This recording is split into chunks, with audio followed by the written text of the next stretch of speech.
And after 9/11, Muslims across the United States spoke out against discrimination and racism they felt was directed toward them. But Islam has actually been attracting more and more Americans every day. RT's Priya Sridhar went to a mosque just outside of Washington, D.C. and found out why so many Americans have converted to their religion. Listen. It's the call to prayer, and it's answered by more than 1 billion Muslims all over the world, including Caitlin Billings, a 22-year-old American who was raised Christian. I converted last year, the 1st of Ramadan. My mother, she was afraid that I was going to marry someone who would beat me. She was crying a lot. She thought that I was betraying her by changing my religion to something that she didn't know about.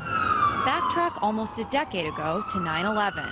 Today, our fellow citizens, our way of life, our very freedom came under attack in a series of deliberate and deadly terrorist acts. President Bush waged a war on terror, targeting extremist Muslims who were labeled as terrorists.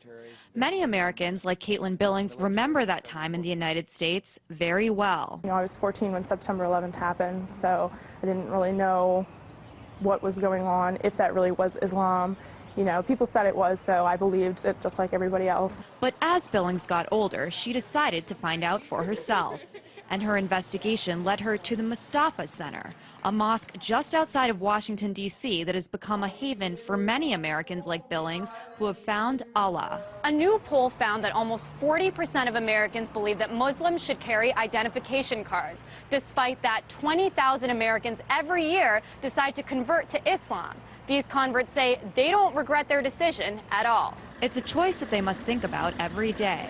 Around the world since 9/11, Muslims have battled bans of their religious clothing, profiling in airports, and discrimination in their everyday lives. People that I knew since I was very small think that I've changed personalities because of this.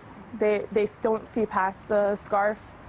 They just see the fact that I've changed. After joining a class to learn more about Islam, Carl Dodge also decided to become a Muslim. One of the big jokes that I've always made is before I actually sat down in the class and opened my Quran, everything I knew about Islam I had learned from CNN, And a lot of people are like that. So, and there were some negative reactions. And when it comes to the mainstream media, the depiction of converts can be somewhat extreme. That Pakistani officials have arrested Adam Gaddan. This is the American-born spokesman for al-Qaeda. Fox's work. First, there was John Walker Lind, the Californian who converted, joined the Taliban, and ended up fighting with them in Afghanistan. And then more recently, it was Jihad Jain, the blonde-haired, blue-eyed convert who allegedly recruited people to wage violent jihad. And for many American Muslims like Dodge and Billings, the portrayal of converts is disturbing. It does upset me a little bit because there's a lot of preconceptions people have. And until I actually took the time to open a Quran and see what was written, that was my only impression of Islam, is what I had seen on TV. And in the United States, they say a culture of Islamophobia just doesn't make sense. It's a right to practice your religion. That's what this country was founded on. Not only, is it supposed to be that way here, this country was founded on those principles. That's, people that started this country were fleeing religious persecution. I just had somebody ask me the other day, oh, so are you against America now? And it's like, okay, I'm a U.S. veteran as well. I served in the U.S. Navy. And so I do believe in this country. I volunteered to defend this country. I volunteered to, stand up for what the Constitution says. No matter what unfolds around her, Billings says she's proud to be a Muslim. If no one in the world wants to talk to me and be my friend, I still don't regret it. I am completely happy right now. Happier than I've ever been in my entire life. A happiness that might not make sense to those around her. Priya Sridhar, RT, Annandale, Virginia.